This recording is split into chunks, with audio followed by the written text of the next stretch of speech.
Hello dear NEET aspirants, welcome to our channel Ganit Guru पाठशाला। मैं हूं निकी पंडित एंड हम पहुंच चुके हैं डे 10 पे।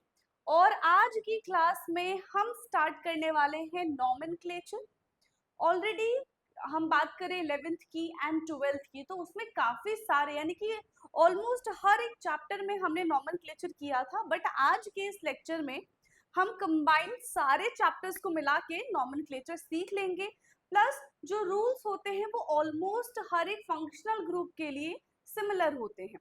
ठीक है, रूल्स सेम ही फॉलो किए जाते हैं, बट उनके अगर हम प्रीफिक्स की बात करें, उनके सफिक्स की बात करें, तो नेमिंग में थोड़ा बहुत हमें डिफरेंस देखने के लिए मिलता है।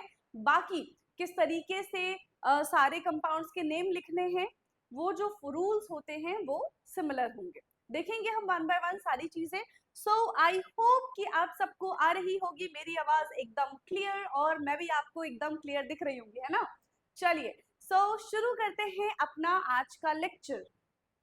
सबसे पहले क्या जानना जरूरी है हमारे लिए, क्योंकि हम ये ऑर्गेनिक केमिस्ट्री पढ़ रहे हैं, हमें कैसे पहचानेंगे, हमें एक कंपाउंड दे दिया जाएगा, हम कैसे पहचानेंगे कि हाँ ये ऑर्गेनिक कंपाउंड है या फिर ऑर्गेनिक कंपाउंड नहीं है। उसके पीछे मतलब हमें पता होना चाहिए ना कि इस चीज को देख के हम बता दे रहे कि हाँ ये वाली चीज यही है। क्या है उसका क्राइटेरिया, क्या उसकी कैरेक्टरिस्टिक्स क्या है। अगर हमें ये चीज पता होगी तो ही हम आइडेंटिफाई कर पाएंगे, अदरवाइज तो फिर प्रॉब्लम हो जाएगी। यस और नो। सो ऑर्गेनिक कंपाउंड्स एक ऐसे कंपाउंड्स होते हैं जो कार्बन और हाइड्रोजन से मिलके बनते हैं, राइट। ऐसे कंपाउंड्स होते हैं जो कार्बन और हाइड्रोजन से मिलके बनते हैं, इनको हम कहते हैं हाइड्रोकार्बन। ठीक, कार्बन हो गया, हाइड्रोजन हो गया, और उसके डेरिवेटिव्स के बारे में भी हम बात करते हैं। तो generally they are called organic compounds. So organic compounds are those compounds which are made up of carbon and hydrogen, hydrocarbon and their derivatives. For example, example क्या हो जाएगा, हमने यहाँ पे ले लिया है CH4। CH4 is made up of carbon and hydrogen, that means methane. CH4 को हम मीथेन कहते हैं, that means methane is organic chemistry. ठीक है, फिर हम C2H6 के बारे में बात कर ले, ये भी क्या है, ऑर्गेनिक केमिस्ट्री है, हम बोल सकते हैं ऑर्गेनिक कंपाउंड है। ठीक है, ये क्या है, इसको हम बोलेंगे कि हाँ भाई ये जो गिवन कंपाउंड है हमारे पास, ये कैसा कंपाउंड है, ये ऑर्गेनिक कंपाउंड है, राइट। अब ऐसे ही हमें आइडेंटिफाई करना है कि now which one is organic compound, और क्यों, क्योंकि अभी हमने डेफिनेशन पढ़ लिया है। यस, अभी हमने डेफिनेशन पढ़ लिया कि जिसमें कार्बन हाइड्रोजन का बॉन्ड होगा that will be organic compound, जिसके पास कार्बन हाइड्रोजन का बॉन्ड नहीं होगा that will not consider as a organic compound. ठीक है, तो सबसे पहले एग्जांपल क्या है, मिथेन का है। अभी हमने देखा था कि यस ये ऑर्गेनिक कंपाउंड की कैटेगरी में आता है, तो यहाँ पे हम क्या लिख देंगे, yes this is organic compound. C2H6 यहाँ पे भी बॉन्ड बन रहा है इथेन में, हाँ C6H12 इट्स ग्लूकोज, ग्लूकोज भी हमारे पास ऑर्गेनिक कंपाउंड है। फिर आता है सुक्रोज, सुक्रोज यानी कि चीनी, C12H22O11, इसमें भी कार्बन हाइड्रोजन है, यस। C6H6 बेंजीन, यस, यहाँ पे भी कार्बन हाइड्रोजन है, यस। अब यहाँ पे आ गया है NH3, यस। अब यहाँ पे क्या आ चुका है, NH3 अमोनिया। क्या इसमें कार्बन हाइड्रोजन के बॉन्ड दिख रहे हैं, नहीं दिख रहा। क्या इसको हम ऑर्गेनिक कंपाउंड बोलेंगे, तो बेटा हम इसको ऑर्गेनिक कंपाउंड नहीं बोलेंगे। फिर है हमारे पास CS2 कार्बन डाइसल्फाइड।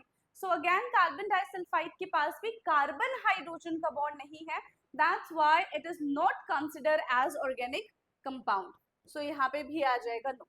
जिसमें हमें कार्बन हाइड्रोजन का बॉन्ड दिखेगा वो हमारे लिए ऑर्गेनिक कंपाउंड की कैटेगरी में आएगा, जिसमें हमें हाइड्रोजन और ये कार्बन का बॉन्ड नहीं दिखेगा वो ऑर्गेनिक कंपाउंड की कैटेगरी में नहीं आएगा। अब आप सोच रहे हो कितना ज्यादा यहाँ पे कार्बन कार्बन कार्बन कार्बन हो रहा है, तो कार्बन की ऐसी क्या प्रॉपर्टी है, कुछ ना कुछ तो खासियत होगी कार्बन की।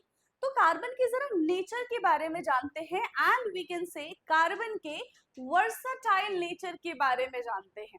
ठीक है, सो बहुत ही खास नेचर है ये कार्बन का, ऑलरेडी आप क्लास 10th से ये सारी चीजें पढ़ते हुए आ रहे हैं कि कार्बन के वर्सटाइल नेचर के बारे में अगर हम बात करें तो एक होता है टेट्रावेलेंसी, एक ये शो करता है टेट्रावेलेंसी, एक ये शो करता है catenation. Now what do you mean by tetravalency, tetravalency का मतलब होता है जैसे कि कार्बन जो है वो एक साथ, ठीक है, 4 अदर स्पीशीज के साथ बॉन्ड बना सकता है। क्या कर सकता है कार्बन? एक साथ 4 अलग अलग species, species can be same, है ना, और it may be different, same भी हो सकते हैं, अलग भी हो सकते हैं, बट वो एक साथ 4 बॉन्ड बना सकते हैं। एंड इन चारों बॉन्ड में हो सकता है कि वो सिंगल बॉन्ड ही बनाए, डबल बॉन्ड भी बना सकता है, इवन वो ट्रिपल बॉन्ड भी बना सकता है। तो ये बहुत बड़ी खासियत होती है कार्बन की, ठीक है। So at a time can at a time can form 4 bond. एक टाइम पे ये 4 बॉन्ड बना सकता है विद डिफरेंट और सिमिलर एटम, विद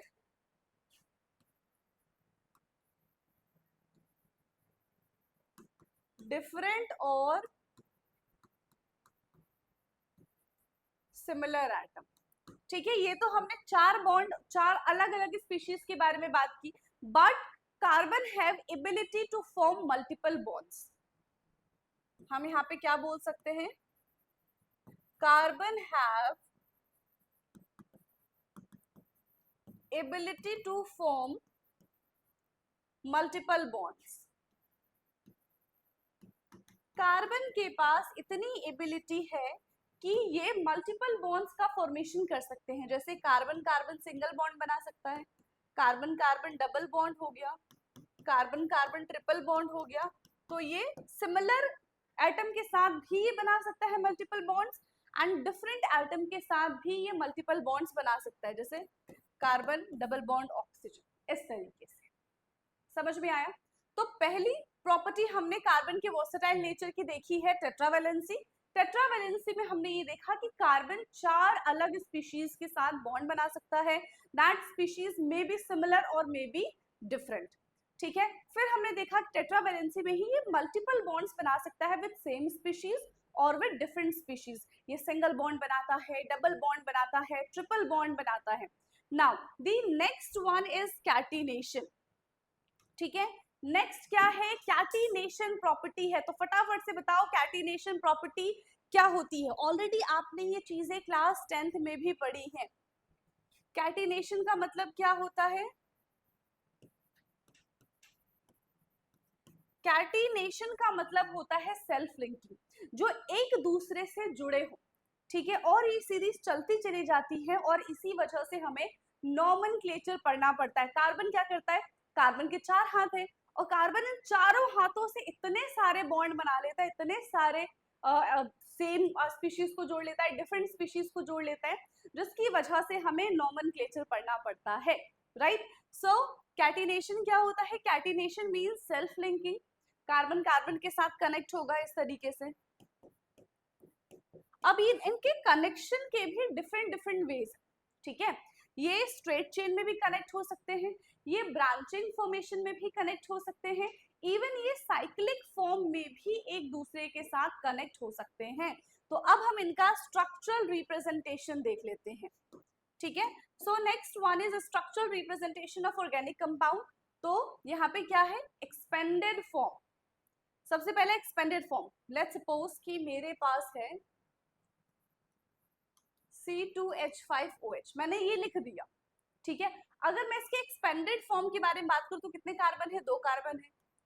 कितने हाइड्रोजन है? पहले तो 5 हाइड्रोजन है, और ये ऑक्सीजन और ये हाइड्रोजन। तो इस तरीके से जब मैंने रिप्रेजेंटेशन किया, बिल्कुल इसको ऐसे ओपन करके, इसका नाम बन जाएगा हमारे पास इथेनॉल।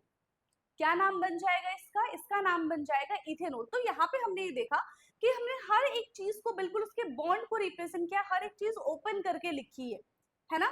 लेकिन वहीं अगर कंडेंस फॉर्म के बारे में बात की जाती है तो कंडेंस फॉर्म इतना नहीं होता, जैसे कि इस तरीके से बॉन्ड उसमें दिखाते नहीं है। हाँ, अगर डबल बॉन्ड होगा, ट्रिपल बॉन्ड होगा, दैट विल बी विजिबल, वो चीज दिखाई जाएगी स्ट्रक्चर में, बट अगर सिंगल बॉन्ड है तो वो चीजें रिप्रेजेंट नहीं की जाती है, ठीक। जैसे कि CH3 CH3 ये बना दिया हमने इथेन, CH3 CH2OH, ये हमने बना दिया है इथेनॉल। अब देखो ये जो चीज है और ये जो चीज है, ये दोनों के दोनों सिमिलर है, बट एक हमने कंडेंस फॉर्म में लिखा है और एक हमने किस फॉर्म में लिखा है, एक्सपेंडेड फॉर्म में लिखा है। क्लियर है इतना? नाउ नेक्स्ट है हमारा bond line representation. Again very important, ज्यादातर जो क्वेश्चंस होते हैं वो हमें इसी तरीके से, इसी पैटर्न में देखने के लिए मिलते हैं। और कई बार क्या होता है, क्योंकि यहाँ पे कार्बन और हाइड्रोजन को जनरली रिप्रेजेंट नहीं किया जाता, हम ये एज्यूम करते हैं कि हाँ ये कार्बन होगा और इसके साथ क्योंकि दो ही हम ऐसा बोल सकते हैं कि दो ही स्पीशीज अटैच है तो दो इसके साथ हाइड्रोजन होगा, ठीक है। बट समझने वाली बात क्या, अभी हमने देखा कि कार्बन टेट्रावेलेंट होता है, 4 से ज्यादा कार्बन बॉन्ड नहीं बना पाता, कार्बन की कभी भी वैलेंसी 4 से ज्यादा नहीं हो सकती है, ठीक है। चलिए, तो अब यहाँ पे बॉन्ड लाइन रिप्रेजेंटेशन के बारे में बात कर रहे हैं। फॉर एग्जाम्पल मैंने ये ले लिया, अब यहाँ पे आपसे पूछा जाए कि बताओ यहाँ पे इस गिवन कंपाउंड का नाम क्या होगा, तो आप किस तरीके से बताएंगे भाई? यस, आप किस तरीके से बताएंगे? ना आपको यहाँ पे कार्बन दिख रहा है, ना ही आपको यहाँ पे हाइड्रोजन दिख रहा है। So what you will do, आप ये देखो कि कॉर्नर कितने हैं, 1 2 3 4 5 6, कितने कॉर्नर्स दिख गए? आप सबको 6 कॉर्नर्स दिख गए। अब कार्बन क्या है, कार्बन तो टेट्रावेलेंट है, तो जहां जहां कॉर्नर दिखे ना वहां वहां मानो कि यहाँ पे कार्बन है। अगर कोई चीज अटैच नहीं है दैट मीन्स कार्बन है, और कार्बन के साथ कोई चीज अटैच नहीं दैट मीन्स हाइड्रोजन है। अब देखो इस कार्बन ने सिर्फ एक ही बॉन्ड बना रखा है, मतलब इसके पास अभी भी 3 हाइड्रोजन होंगे। इस कार्बन ने 2 बॉन्ड बना रखा है, मतलब इसके पास 2 हाइड्रोजन होंगे। इसने भी 2 बॉन्ड बना रखा है, मतलब इसके पास भी 2 हाइड्रोजन होंगे, ठीक।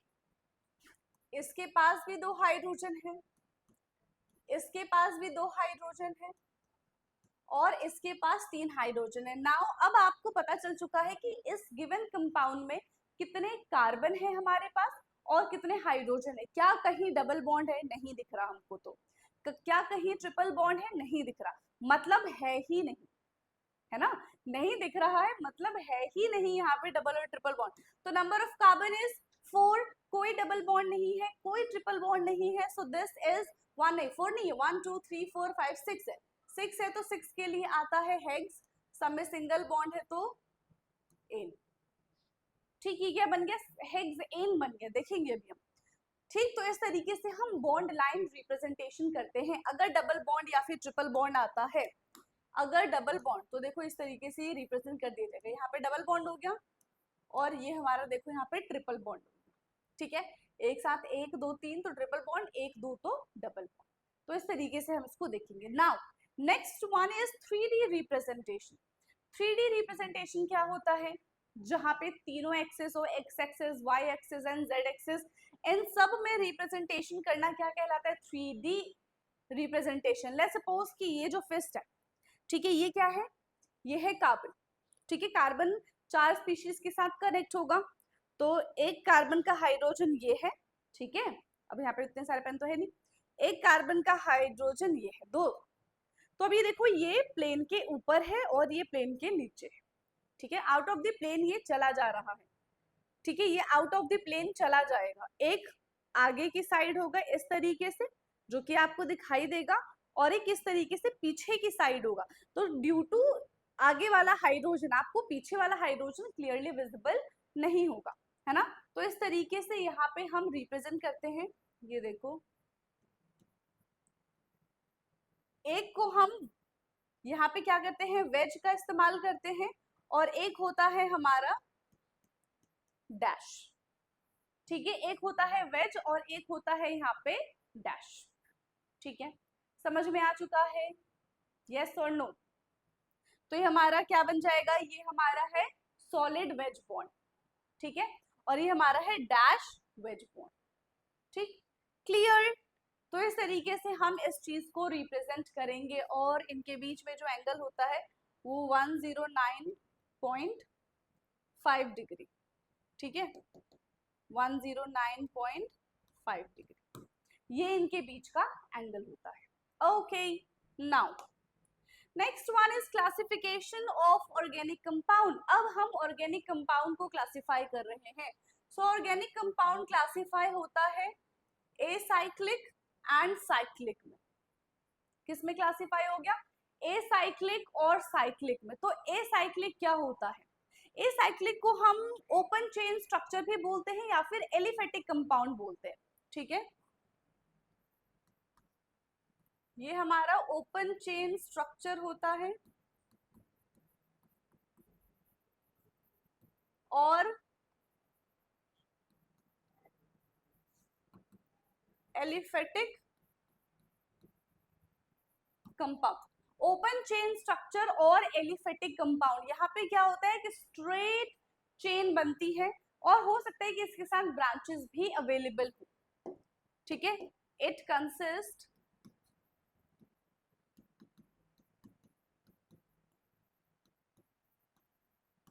स्ट्रेट चेन और ब्रांचेस। यहाँ पे स्ट्रेट चेन भी आपको देखने के लिए मिल सकता है और ब्रांच भी आपको यहाँ पे देखने के लिए मिल जाएगा। फॉर एग्जाम्पल,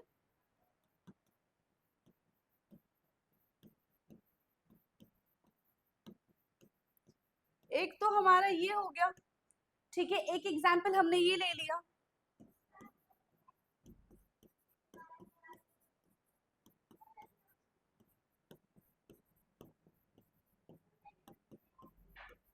और इसमें हमने कुछ ब्रांचेस भी निकाल दिए हैं, तो ये भी एसाइक्लिक का ही एग्जाम्पल कहलाएगा। समझ में आया? क्या इतना क्लियर है? एसाइक्लिक हमने क्लियर किया। अब हम बात करते हैं साइक्लिक की। तो साइक्लिक में क्या होता है? फर्स्ट कार्बन, ठीक है, first carbon of atom is attach with the, किसके साथ अटैच होता है? लास्ट कार्बन ऑफ एटम के साथ, एंड इट फॉर्म अ, हम बोल सकते हैं कि रिंग लाइक स्ट्रक्चर। ठीक है, और ये किसकी तरह फॉर्मेशन करता है? ये रिंग लाइक स्ट्रक्चर की तरह फॉर्मेशन करता है। इसको हम बोलते हैं साइक्लिक कंपाउंड। ठीक है, सो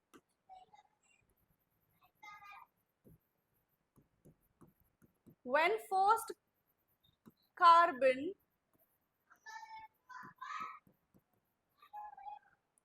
connected with last carbon, it form ring like structure। जब फर्स्ट कार्बन लास्ट कार्बन के साथ कनेक्ट होता है तो वो क्या करता है? रिंग लाइक स्ट्रक्चर बनाता है, and it is called cyclic compound. It is called cyclic compound. तो इसको हम क्या बोलेंगे? इसको हम बोलते हैं साइक्लिक कंपाउंड। क्लियर है? चलिए, अब फर्दर हमने साइक्लिक कंपाउंड को यहाँ पे क्लासिफाई किया है। साइक्लिक कंपाउंड क्लासिफाई होके बन जाएगा एलिसाइक्लिक एंड एरोमेटिक। दो चीजें हैं, साइक्लिक कंपाउंड का फर्दर क्लासिफिकेशन करेंगे तो एलिसाइक्लिक एंड एरोमेटिक। अभी एलिसाइक्लिक क्या है, एरोमेटिक क्या है, इसके बारे में हम बात करेंगे। ठीक है, तो एलिसाइक्लिक क्या है? एक ओपन चेन लाइक स्ट्रक्चर है। समझ में आ गया? कैसा स्ट्रक्चर है? यहाँ पे हम ऐसा बोल सकते हैं कि एक ऐसा टाइप ऑफ कंपाउंड है जहां पे कार्बन एक दूसरे के साथ, यहाँ पे एलिसाइक्लिक में ओपन लिखा हुआ नहीं, ठीक है, यहाँ पे देखो क्या होता है। ये एक ऐसे टाइप का कंपाउंड है जहां पे हम ऐसा बोल सकते हैं कि एक कार्बन दूसरे कार्बन के साथ कंबाइन होके एक साइकिल का फॉर्मेशन करता है। ठीक है, first carbon and last carbon join together. जैसा अभी जो हमने एग्जांपल लिखा था ना, वही एग्जांपल क्या हो जाएगा? एलिसाइक्लिक का हो जाएगा। ठीक है, so in this type of compound,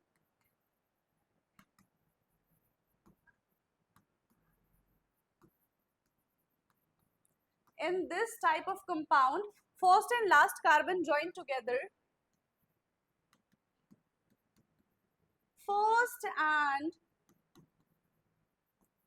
last carbon joined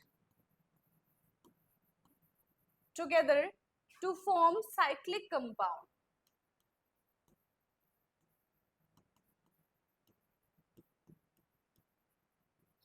इसका एग्जाम्पल जैसे कि CH2 CH2 CH2, तो फर्स्ट एंड यहाँ पे क्या हो गया, फर्स्ट एंड लास्ट कार्बन एक साथ कनेक्ट हो गया, तो ये इस तरीके का कंपाउंड बन जाएगा। ठीक है, फर्दर हम एलिसाइक्लिक को भी क्लासिफाई करते हैं होमोसाइक्लिक और हेट्रोसाइक्लिक में। ठीक, आगे है या फिर यहीं पे हम करेंगे, नहीं चलो यहीं पे हम इसको क्लासिफाई कर लेते हैं जरा।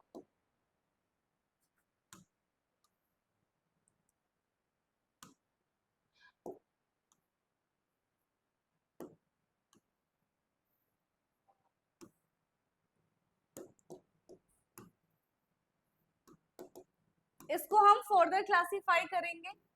ए साइक्लिक कंपाउंड को तो किसमें ये क्लासिफाई हो जाएगा, homocyclic and heterocyclic. Homocyclic and heterocyclic. Homocyclic में क्या होता है, जहां पे सारे के सारे, ठीक है, होमोसाइक्लिक में क्या होता है, जहां पे सिर्फ और सिर्फ कार्बन ही कार्बन प्रेजेंट हो, कोई दूसरा आइटम प्रेजेंट ना हो, सिर्फ और सिर्फ कार्बन एंड हाइड्रोजन ही हो अवेलेबल। लेकिन अगर हम हेट्रोसाइक्लिक के बारे में बात करें तो नाम से क्या पता चल रहा है कि कुछ ना कुछ तो अलग होगा यहाँ पे। सो इन हेट्रोसाइक्लिक कार्बन हाइड्रोजन के अलावा एक अलग से एटम प्रेजेंट होता है, कोई दूसरे एटम्स भी इसमें इन्वॉल्व होते हैं, that is called heterocyclic compounds. ठीक है, सो होमोसाइक्लिक में क्या हो जाएगा, only carbon atom is present. Homocyclic में सिर्फ और सिर्फ कार्बन एटम ही प्रेजेंट होंगे एंड हेट्रोसाइक्लिक में some other atoms are also present, some other atoms are also present, कुछ दूसरे एटम्स भी यहाँ पे प्रेजेंट होंगे। एंड अब इसके हम एग्जाम्पल्स के बारे में बात कर लेते हैं, जो भी मैंने साइक्लो प्रोपीन बताया था कुछ इस तरीके से। तो इसमें जैसा हम देख पा रहे हैं कि सारे के सारे जो हैं वो कार्बन एटम ही हैं, बट अगर हम हेट्रोसाइक्लिक की बात करें तो यहाँ पे मैं एग्जाम्पल बता दे रही हूँ।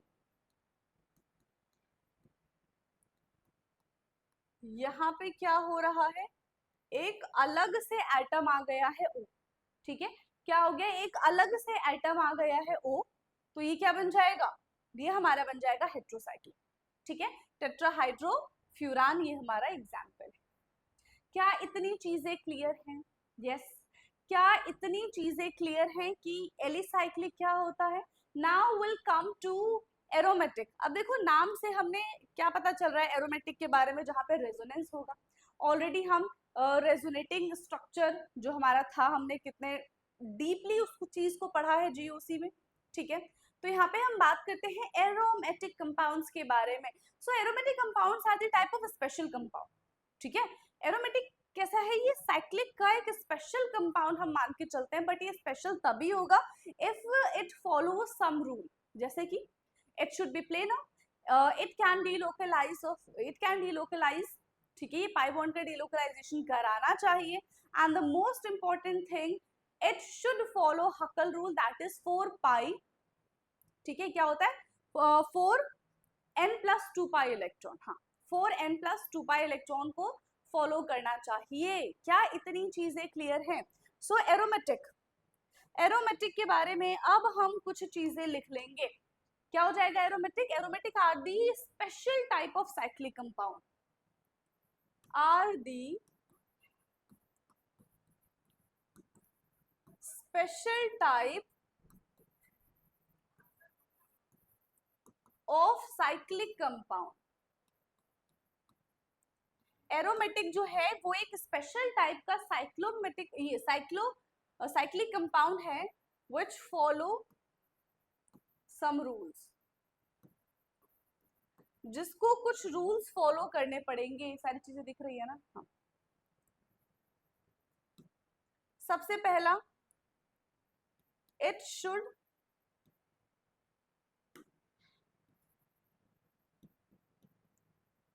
प्लेनर। ठीक है, ये कैसा होना चाहिए, सबसे पहली चीज की प्लेनर होना चाहिए। यहाँ पे डीलोकलाइजेशन होना चाहिए पाई बॉन्ड का,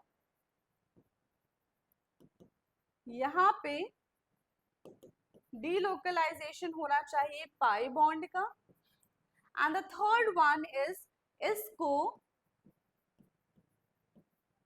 हकल रूल फॉलो करना पड़ेगा, तभी जाके ये एरोमेटिक कहलाएगा, अदरवाइज ये एरोमेटिक नहीं है।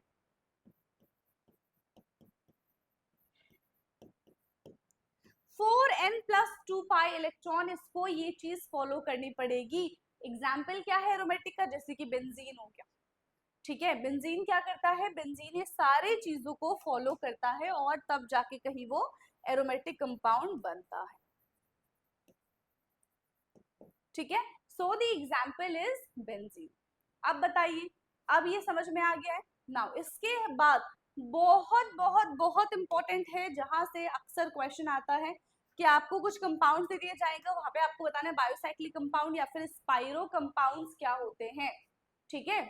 तो सबसे पहले हम बात करते हैं बाईसाइक्लो कंपाउंड्स की। तो बाईसाइक्लो कंपाउंड्स एक ऐसे कंपाउंड्स है जहां पे हमें दो रिंग देखने के लिए मिलते हैं, एंड उन दोनों रिंग में आपको दो कॉमन कार्बन दिखेंगे, ठीक है। उन दोनों रिंग में आपको क्या दिखेगा, दो कॉमन कार्बन दिखेगा। फॉर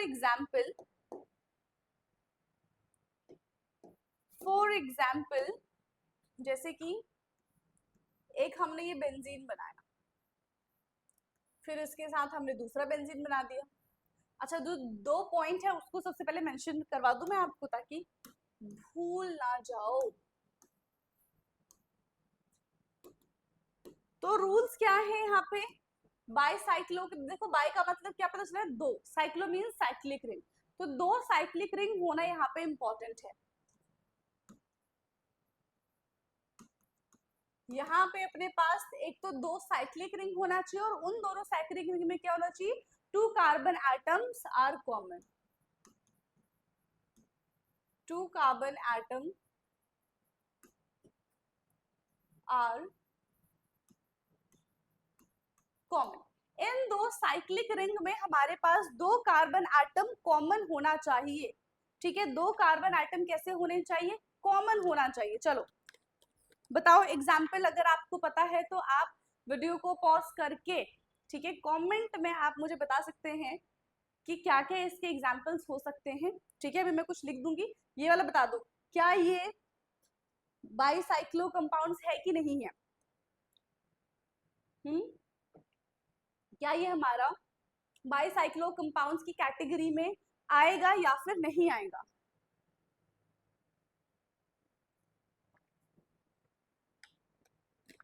फटाफट से देखो, जो भी हमने ऊपर चीजें लिखी हैं, अगर ये उसको फुलफिल कर रहा है दैट मीन्स ये बाईसाइक्लो है, अगर फुलफिल नहीं कर रहा दैट मीन्स ये बाईसाइक्लो नहीं है। सिंपल, दो रिंग है, हाँ है, टू कार्बन और कॉमन कार्बन, तो इन दोनों में देखो एक ये कार्बन और ये कार्बन, इन दोनों रिंग में हमें कॉमन दिख रहा है, so yes this is bicyclo, ठीक है। ये एग्जाम्पल है बाईसाइक्लो का। नेक्स्ट वन इज,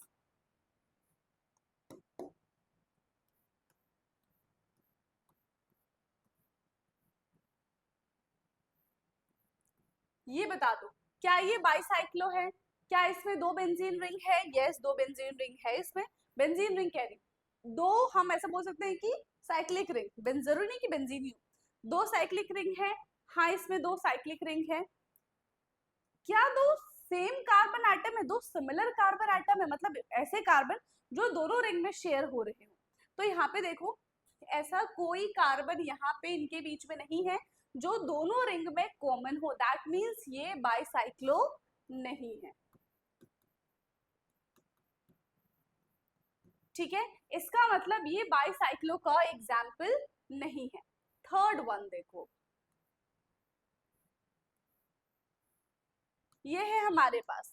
अब इसमें बताओ, क्या दो साइक्लिक रिंग है यहाँ पे, यस दो साइक्लिक रिंग है।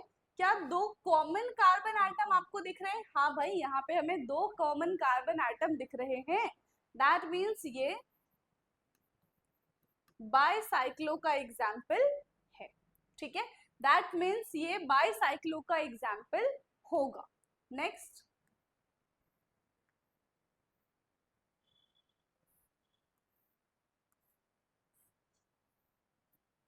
ये है हमारे पास कंपाउंड। अब बताओ देख के, क्या दो रिंग है, क्या दो साइक्लो कंपाउंड्स बोल सकते हैं हम इसको, क्या दो साइक्लिक है इसमें कंपाउंड? Yes, 1 and 2। क्या इन दोनों के पास दो कार्बन कॉमन है? तो भाई नहीं, इनके पास सिर्फ एक ही कॉमन कार्बन है, तो ये भी बाईसाइक्लो की कैटेगरी में नहीं आएगा। So no bicyclo. क्या आपको बाईसाइक्लो कंपाउंड्स के बारे में चीजें पता चली हैं? यस। क्या आपको बाईसाइक्लो कंपाउंड्स के बारे में चीजें पता चली है? बहुत ही इजी है। क्या चीज पता होनी चाहिए? कि दो साइक्लिक रिंग होना चाहिए, दो कार्बन कॉमन होने चाहिए जो दोनों में हमें सिमिलर दिखे, दोनों ग्रुप में वो अवेलेबल होने चाहिए। अगर ऐसा कोई कंपाउंड हमारे पास प्रेजेंट है, so that type of compound is called bicyclo compounds.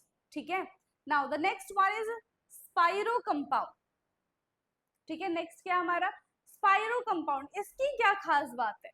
इसकी क्या खास बात है? तो सबसे पहला यहाँ पे भी दो साइक्लिक कंपाउंड होना चाहिए, यहाँ पे भी दो साइक्लिक कंपाउंड होना चाहिए। एंड दूसरा, अगर हम नंबर ऑफ कार्बन एटम की बात करें जो सेम हो, तो यहाँ पे दो की जरूरत नहीं है, one common carbon atom should be present, one common carbon atom. यहाँ पे सिर्फ और सिर्फ एक ही कॉमन कार्बन एटम होना चाहिए। ठीक है, सिर्फ और सिर्फ एक ही कॉमन कार्बन एटम यहाँ पे होना चाहिए। For example,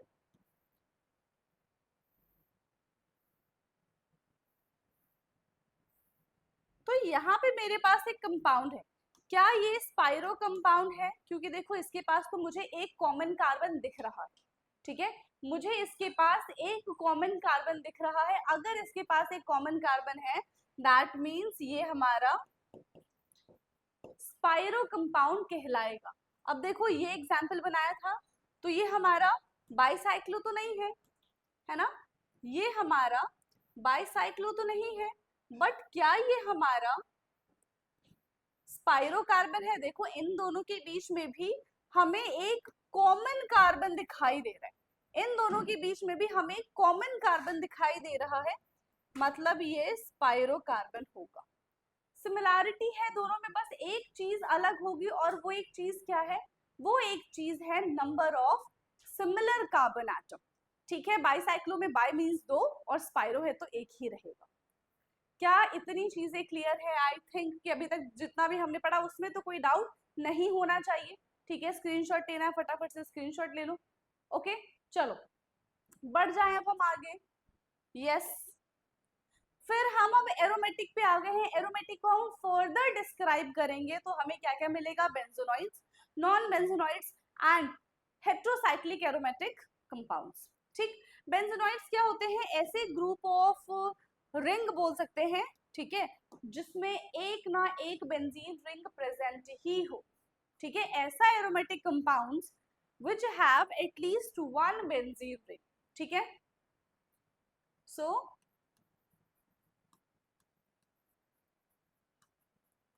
those aromatic compound which have at least one benzene ring,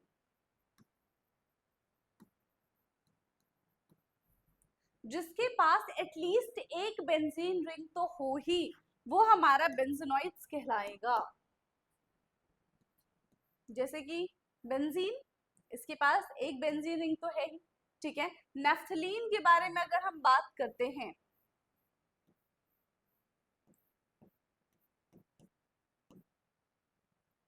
ठीक है, नेक्स्ट वन इज नेफ्थलीन। ठीक है, तो ये भी हमारा बेंजोनाइड्स हो गया। फिनॉल की बात कर लो, तो एटलीस्ट इसमें एक बेंजीन रिंग तो है, तो ये सारे के सारे बेंजोनाइड्स के एग्जाम्पल हो गए। ठीक, फिर हम बात करते हैं नॉन बेंजोनाइड्स की। सो नॉन बेंजोनाइड्स क्या होते हैं? They do not contain any benzene ring, जिसके पास कोई भी बेंजीन रिंग नहीं है, उसको हम क्या बोलेंगे? नॉन बेंजोनाइड्स बोलेंगे। ठीक है, ठीक है, तो यहाँ पे हो जाएगा they do not contain any benzene ring. इनके पास कोई भी बेंजीन रिंग नहीं होता है, ठीक है, इनके पास कोई भी बेंजीन रिंग नहीं होगा। समझ में आ गया?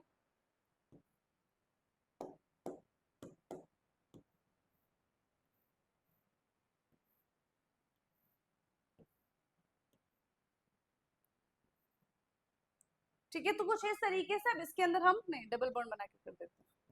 अब इसमें इसके अंदर भी हम डबल बॉन्ड बनाएंगे, ठीक है, तो ये हमारा एग्जाम्पल हो जाएगा। क्लियर है? ट्रोपोलोन, ये क्या है यहाँ पे? ट्रोपोलोन। अब next is heterocyclic aromatic compounds. Heterocyclic aromatic compounds क्या होते हैं? ऐसे कंपाउंड्स, ठीक है, which have carbon atom and carbon atom के साथ साथ ऐसे aromatic compounds which have carbon atom and carbon atom के साथ साथ कुछ अदर एटम्स भी इसके पास प्रेजेंट होंगे। That type of atom is called heterocyclic aromatic compound. ठीक है, एरोमेटिक आ गया और हेट्रो मींस अलग अलग एटम आ जाएंगे, ठीक है। So those compounds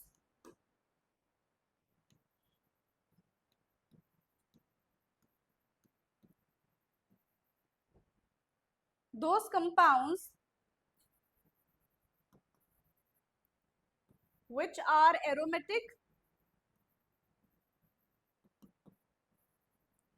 and have, ठीक है, जो एरोमेटिक तो हो ही, ठीक है, and have carbon and other atom, जिनके पास कार्बन भी प्रेजेंट हो, कार्बन के साथ साथ कोई दूसरे एटम्स भी प्रेजेंट हो, जैसे कि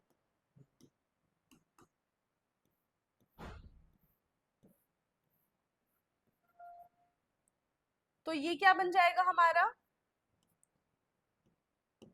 ये हमारा बन गया पायरिडीन। ऐसे ही हम फ्यूरान बना सकते हैं।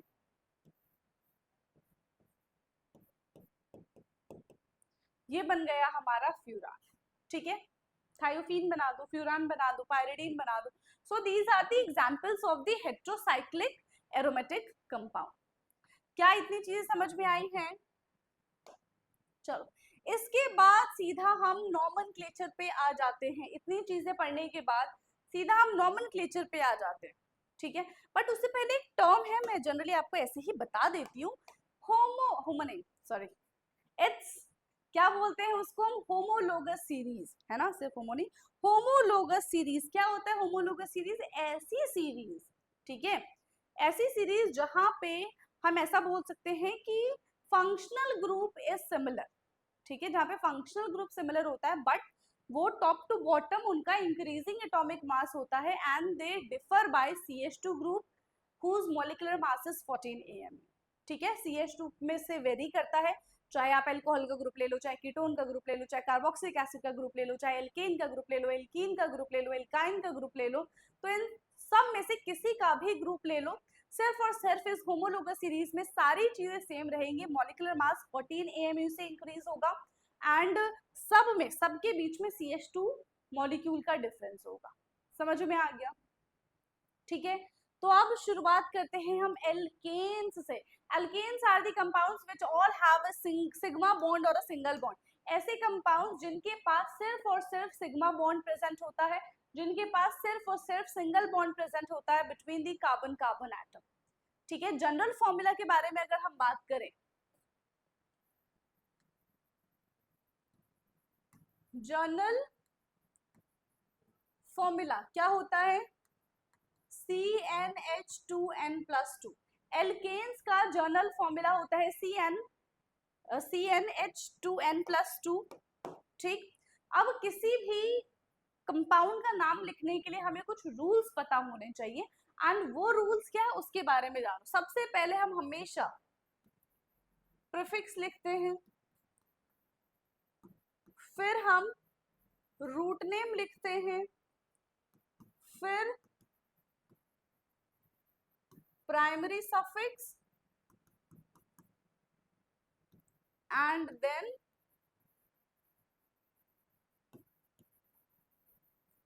Secondary suffix. इस तरीके से हम नॉमेनक्लेचर करते हैं, ठीक है। यहाँ पे हमें ज्यादातर प्रीफिक्स में हेलोजेंस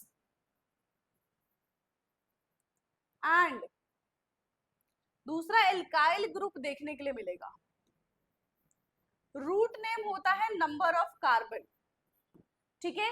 कि जो भी हमें कंपाउंड दिया गया उसमें नंबर ऑफ कार्बन कितना बड़ा है उसको हम क्या बोलते हैं, रूट नेम बोलते हैं। एंड प्राइमरी सफिक्स हमारा क्या हो जाता है, एन, इन एंड आइन।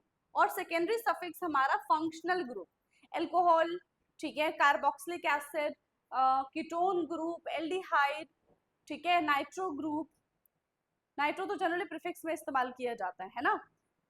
हमारे पास एसाइल हैलाइड है, ईथर है, ईस्टर है। तो ये सारे के सारे फंक्शनल ग्रुप इसमें आते हैं।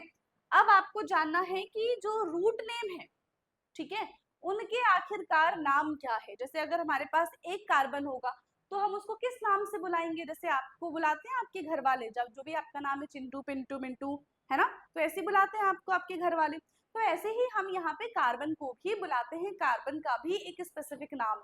अगर एक कार्बन है तो उसको हम बोलते हैं मिथ, है ना, झूठ वाला मिथ नहीं, ठीक है। दो कार्बन है तो हो जाएगा इथ, तीन कार्बन है तो प्रोप, चार कार्बन है तो ब्यूट, पांच कार्बन है तो पेंट, छह कार्बन है तो हेग्स। तो इसी तरीके से ये सीरीज चलती चलती चलती ही चली जाती है और इसी के बेसिस पे हम नॉमेनक्लेचर करते हैं, ठीक है। तो लिख ले यहाँ पे 10 कार्बन तक फिलहाल हम लेके चलते हैं, 1 2 3 4 5 6 7 8 9 10। तो सबसे पहले क्या हो जाएगा, मिथ। अगर सिंगल बॉन्ड है तो एन, ठीक है, डबल है तो इथ से शुरू होता है,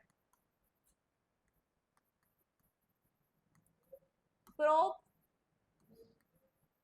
ब्यूट,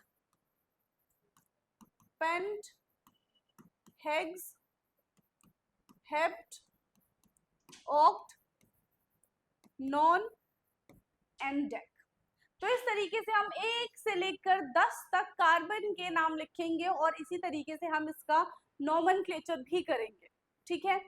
इसी तरीके से हम इसका नॉमेनक्लेचर भी करेंगे एंड ये प्राइमरी सफिक्स में आते हैं, एन, इन, आइन नाम के आगे यहाँ पे लग जाएगा। फॉर एग्जाम्पल,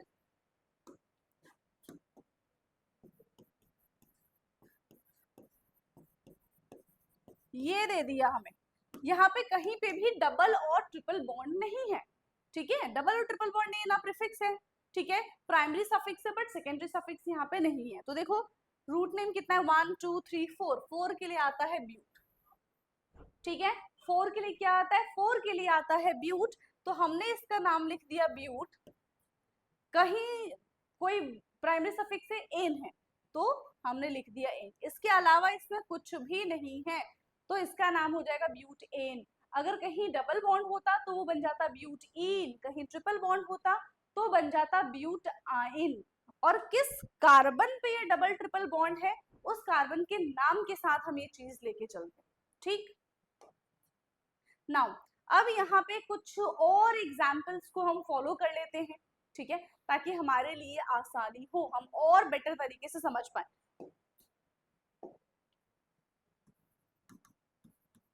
आप इसका वीडियो को पॉज करके आंसर बताएंगे।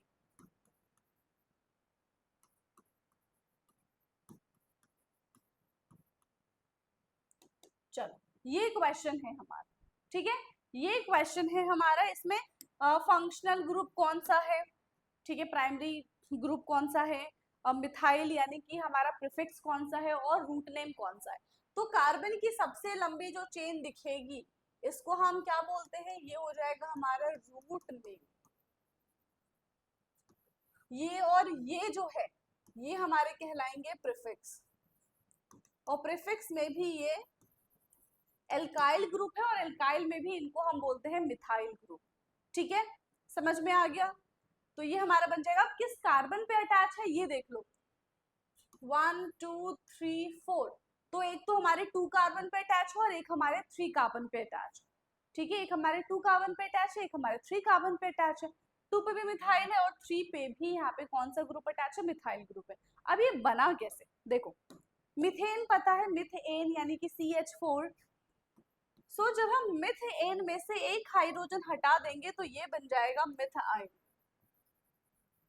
अगर हम इथेन में से एक हाइड्रोजन हटा देंगे तो ये हमारा बन जाएगा इथाइल। ठीक है, फिर अगर हम प्रोपेन में से एक हाइड्रोजन हटा देंगे तो ये हमारा बन जाएगा प्रोपाइल। तो इस तरीके से हम एक हाइड्रोजन हटाते जाएंगे और यहाँ पे क्या आ जाएगा, आइल ग्रुप आ जाएगा। मिथेन से बन जाएगा मिथाइल, इथेन से बन जाएगा इथाइल एंड प्रोपेन से बन जाएगा ये प्रोपाइल। ठीक है, समझ में आ गया। चलो, तो ये थी हमारी एल्केन की कहानी। अभी तो बहुत कुछ इसमें हमें सीखना है।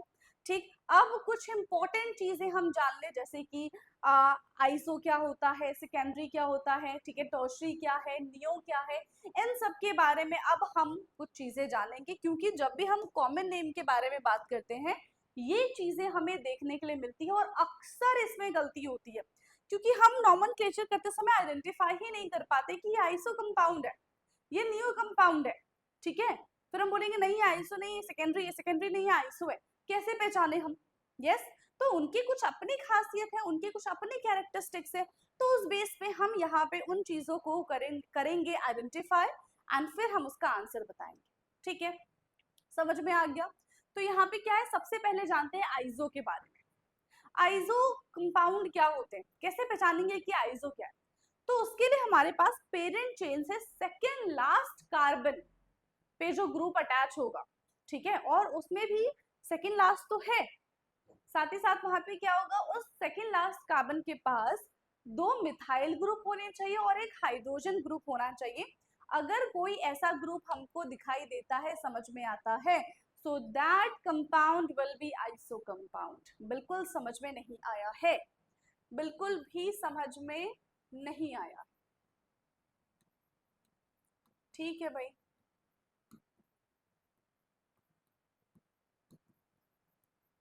चलो ये देखो, ठीक है, ये दिख गया।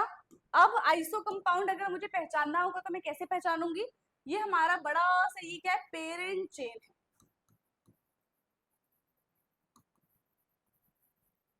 मतलब पूरा ही पेरेंट चेन है, ठीक है, ये पूरा ही पेरेंट चेन है। इस पूरे पेरेंट चेन में देखो, ये हमारा जो है ये हमारा सेकेंड लास्ट कार्बन है। ठीक है, हमारा क्या है, सेकेंड लास्ट कार्बन है। अब इस सेकेंड लास्ट कार्बन पे दो हमारे पास मिथाइल ग्रुप अटैच है और एक हमारे पास हाइड्रोजन ग्रुप अटैच है। ठीक है, तो second last carbon should have two methyl group and one hydrogen group is considered as iso compound. ठीक है, ठीक है, सो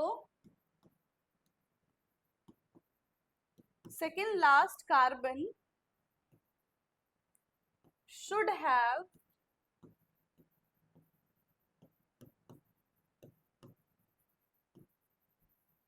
two methyl group and, ठीक है, दो मिथाइल ग्रुप होना चाहिए एंड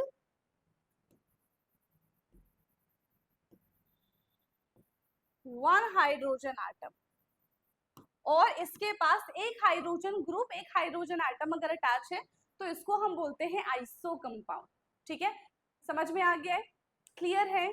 तो ये पूरा, ये जो भी पेरेंट चेन है वो तो है, साथ ही साथ ये जो हमारा बन जाएगा 3 कार्बन है, so this is called isopropyl. ठीक है, ये क्या बन जाएगा हमारा, ये बन जाएगा आइसोप्रोपाइल। और फिर यहाँ पे अपने पेरेंट चेन का हम नाम लिख देंगे। ठीक है, समझ में आ गया ना? आइसो के बाद हम बात करते हैं सेक। सेक यानी कि सेकेंडरी, और जिसको हम 2 डिग्री भी कहते हैं। ठीक है, सेक यानी कि सेकेंडरी और 2 डिग्री। तो यहाँ पे क्या है, ऐसा कार्बन, ठीक है, जो पेरेंट चेन से अटैच हो, और जरूरी नहीं है कि वो सेकेंड लास्ट ही होना चाहिए। सेकेंड लास्ट सिर्फ और सिर्फ आइसो के लिए केस है, सेकेंडरी के लिए केस नहीं है। और सेकेंडरी कार्बन होने के लिए उसके पास दो डिफरेंट ग्रुप्स अटैच होने चाहिए। ठीक है, तो उस केस में वो क्या कहलाएगा, सेकेंडरी कहलाएगा। मान लो ये कार्बन की लंबी चेन है, कहीं पे मैंने ये जोड़ दिया एक कार्बन, ठीक है, एक कार्बन जोड़ दिया, इसके पास मैंने अटैच कर दिया C2H6 और यहाँ पे मैंने कर दिया है नहीं C2H5 और इसके साथ एक CH3 अटैच। तो अब ये देखो, ये जो है ये तो अपना पेरेंट चेन बन गया, ये तो हमारा अपना एक पेरेंट चेन बन चुका है। ठीक, अब इस पेरेंट चेन से ये वाला जो कार्बन अटैच है, ठीक है, इस पेरेंट चेन से ये वाला जो कार्बन अटैच है, ये फर्दर इसके साथ दो एल्काइल ग्रुप अटैच है। सो ये वाला जो कार्बन कहलाएगा, ये कैसा कहलाएगा? सेकेंडरी कार्बन कहलाएगा। ठीक है, क्योंकि ये फर्दर दो हमारे एल्काइल ग्रुप के साथ अटैच है, इसको हम बोलेंगे सेकेंडरी। ठीक है, सेकेंडरी कितने कार्बन है? 1 2 3 4 सेकेंडरी ब्यूटाइल, और जितने भी कार्बन की चेन है कितने? 1 2 3 4 5 6 7, तो सेकेंडरी ब्यूटाइल हेप्टेन। अगर डबल बॉन्ड है तो हेप्टीन, ट्रिपल बॉन्ड है तो हेप्टाइन। इस तरीके से हम इसका नॉमेनक्लेचर करते हैं। तो आइसो हो गया, सेकेंडरी हो गया। डिफरेंस क्या है? आइसो के लिए सेकेंड लास्ट कार्बन होना चाहिए, दोनों ही मिथाइल ग्रुप होना चाहिए, एक हाइड्रोजन होना चाहिए। सेकेंडरी के लिए एज सच कोई कंपल्शन नहीं है कि ये सेकेंड लास्ट कार्बन ही होना चाहिए। ठीक है, दोनों के दोनों मिथाइल ग्रुप भी अलग हो सकते हैं और एक हाइड्रोजन तो रहेगा ही रहेगा। चलो, सेकेंडरी के बाद है हमारा नियो। अब नियो को और आइसो को थोड़ा सा हम जोड़ते हैं। ठीक है, नियो और आइसो में क्या है कि एक चीज कॉमन है। वो कॉमन चीज क्या है कि दोनों के दोनों सेकेंड लास्ट कार्बन ही होने चाहिए। ठीक है, नियो भी सेकेंड लास्ट कार्बन होना चाहिए और आइसो भी सेकेंड लास्ट कार्बन ही होना चाहिए। हमारे पास यहाँ पे पेरेंट चेन है। ठीक है, हमारे पास यहाँ पे पेरेंट चेन है, इस पेरेंट चेन से कार्बन अटैच है, यहाँ पे भी CH3, यहाँ पे भी CH3 और ये यहाँ पे भी CH3, and this carbon should be second last carbon. एक तो ये इसकी खासियत है कि सेकेंड लास्ट कार्बन होना चाहिए, पहली चीज। दूसरी चीज क्या है? 3 मिथाइल ग्रुप होने चाहिए एंड नो हाइड्रोजन एटम। इसके पास कोई भी हाइड्रोजन एटम नहीं होनी चाहिए। सीधी सी बात है, अगर 3 मिथाइल ग्रुप होंगे तो सोचो जरा, कार्बन इज अ टेट्रावेलेंट, वो कहां से एक हाइड्रोजन लेकर आएगा? नहीं लेकर आ पाएगा, है ना। तो ऐसे कंपाउंड्स को हम क्या बोलते हैं? नियो कंपाउंड्स कहते हैं। समझ में आ गया? चलो, अब नियो के बाद हम बात करते हैं टर्ट की। टर्ट यानी कि वही टर्शरी 3 डिग्री, है ना। जैसे हमने सेकेंडरी 2 डिग्री के बारे में बात की थी, वैसे ही यहाँ पे आता है टर्शरी 3 डिग्री के बारे में। सो जो हमने सेकेंडरी के बारे में पढ़ा था कि जरूरी नहीं है कि सेकेंड लास्ट कार्बन होना चाहिए, यहाँ पे भी जरूरी नहीं है कि सेकेंड लास्ट कार्बन ही होना चाहिए, पहली चीज। दूसरी चीज क्या है कि यहाँ पे कार्बन जो है फर्दर 3 एल्काइल ग्रुप के साथ कनेक्ट होना चाहिए, कोई हाइड्रोजन ग्रुप ऑफ कोर्स नहीं हो सकता है ना। एंड वो तीनों के तीनों डिफरेंट भी चलेंगे, तीनों के तीनों एल्काइल ग्रुप जो है वो अलग अलग भी हो सकते हैं। ठीक है, बट जो हमारा नियो का केस था वो कुछ ऐसा नहीं था। ठीक, चलिए भाई,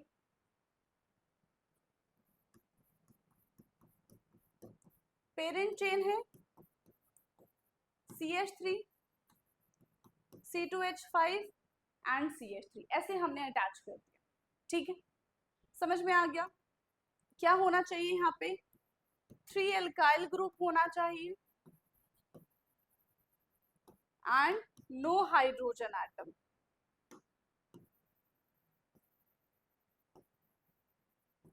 और कोई भी हाइड्रोजन एटम इसके पास नहीं होना चाहिए, तब जाके ये टर्शरी या फिर 3 डिग्री कहलाएगा। ओके, चलो, अब इतनी चीजें हमने बेसिक बेसिक सी चीजें हमने जान ली है। इतना जानने के बाद जब तक हम कुछ रूल्स नहीं पढ़ लेते, rules and regulation is very important, है ना। बिना रूल्स के तो फिर कुछ भी नहीं होता है, यस और नो। तो जब तक हम रूल्स नहीं पढ़ लेते हैं तब तक नॉमेनक्लेचर करने में तो मजा नहीं आएगा। ठीक है, तो बारी बारी से हम रूल्स पढ़ते जाएंगे और फिर उसी पे बेस्ड हम क्वेश्चन को भी सॉल्व करेंगे। ठीक है, इतना।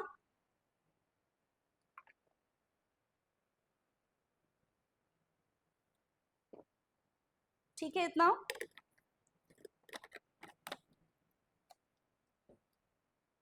चलो, रूल्स फॉर नॉमेनक्लेचर। आ जाते हैं हम अपने रूल्स पे। सबसे पहला रूल, सबसे इंपॉर्टेंट रूल जो आपको नॉमेनक्लेचर करते समय तो क्या कभी भी सोते जागते बैठते कभी नहीं भूलना है, ठीक है। और वो पहला रूल क्या है? Longest chain rule. क्या है पहला रूल? Longest chain rule. हमेशा नॉमेनक्लेचर करते समय, ठीक है, हमेशा नॉमेनक्लेचर करते समय आपको कार्बन की लॉन्गेस्ट चेन सेलेक्ट करनी होगी, ठीक है। कार्बन की हमेशा लॉन्गेस्ट चेन सेलेक्ट करनी होगी। जैसे कि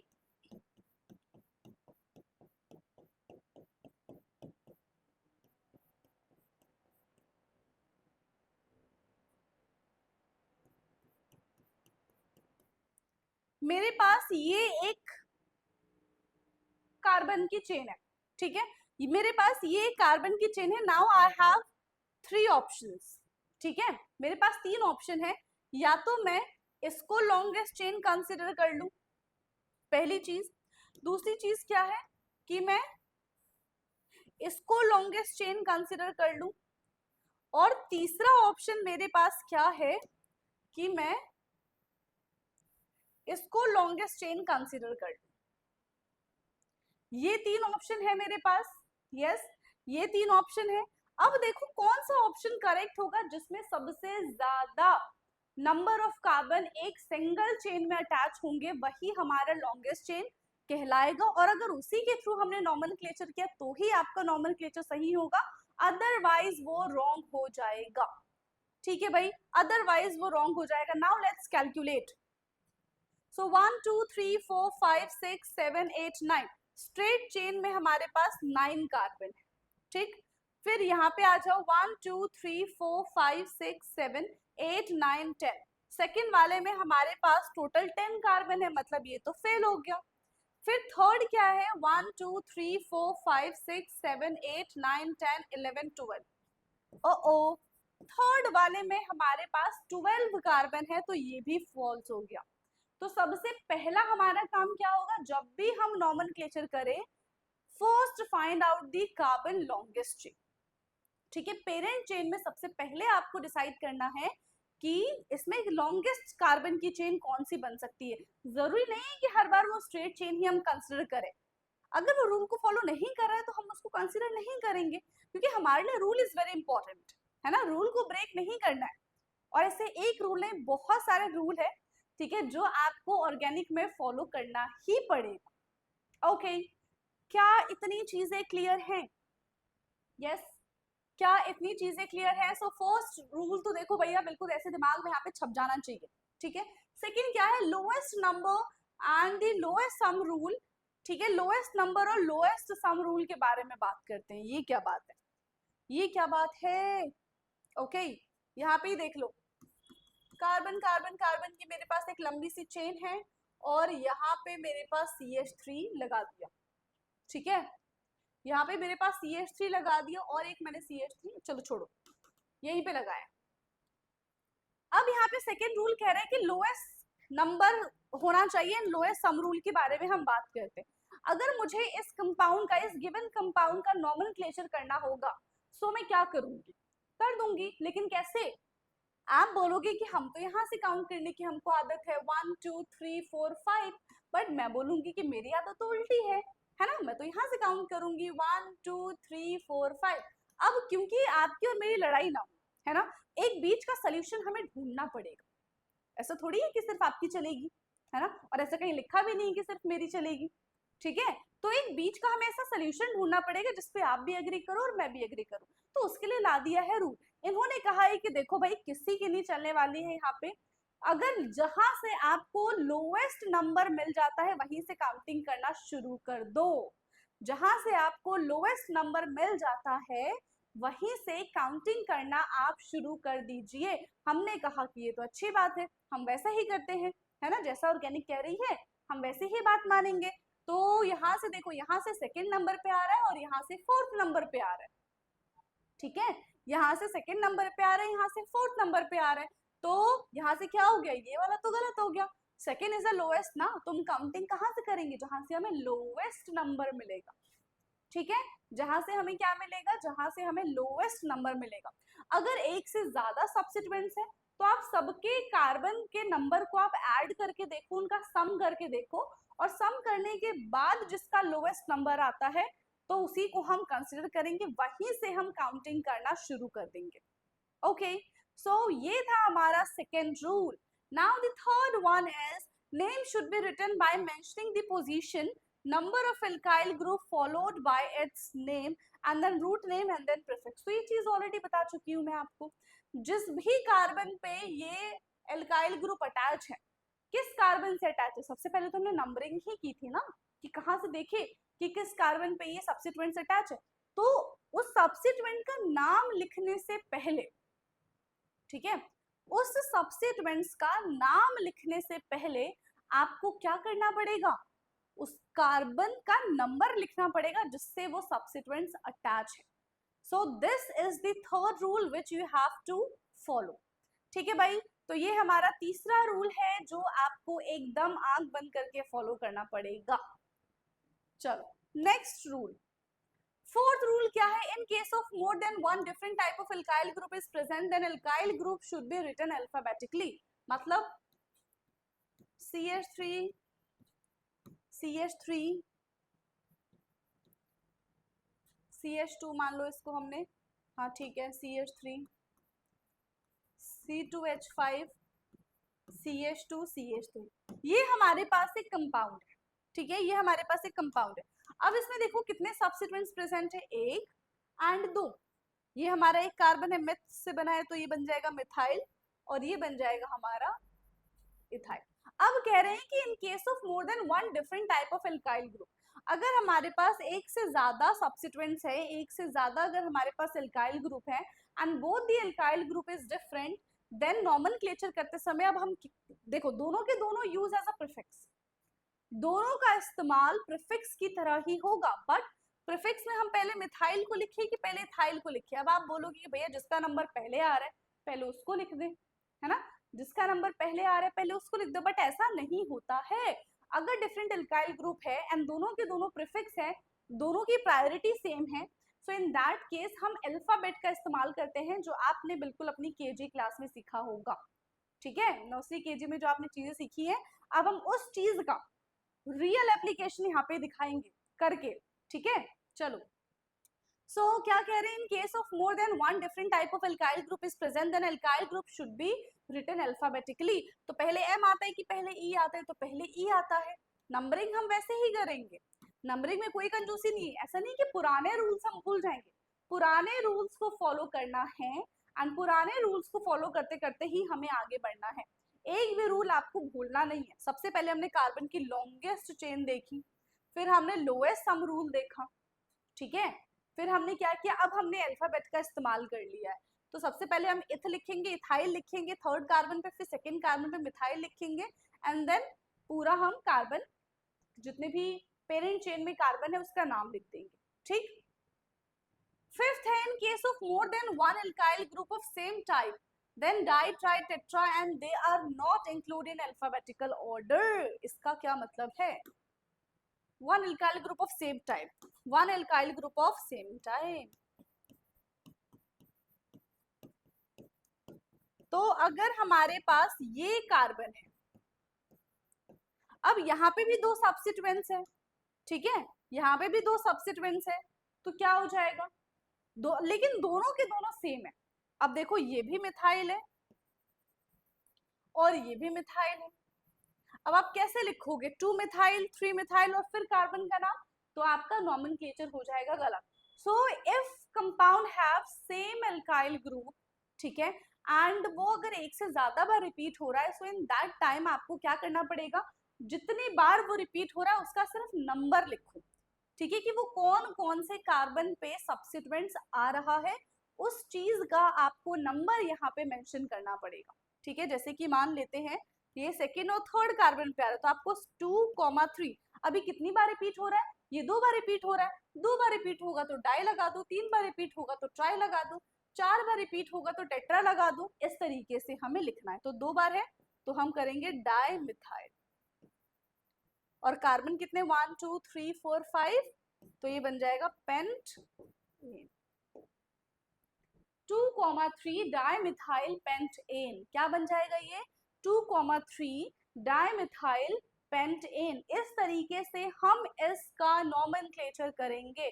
क्या इतनी चीज क्लियर है? यस, नॉमेनक्लेचर के बारे में इतनी चीजें पता चल गई हैं, है ना? चलिए तो फटाफट से इसको नोट डाउन करो, फिर हम आगे बढ़ते हैं।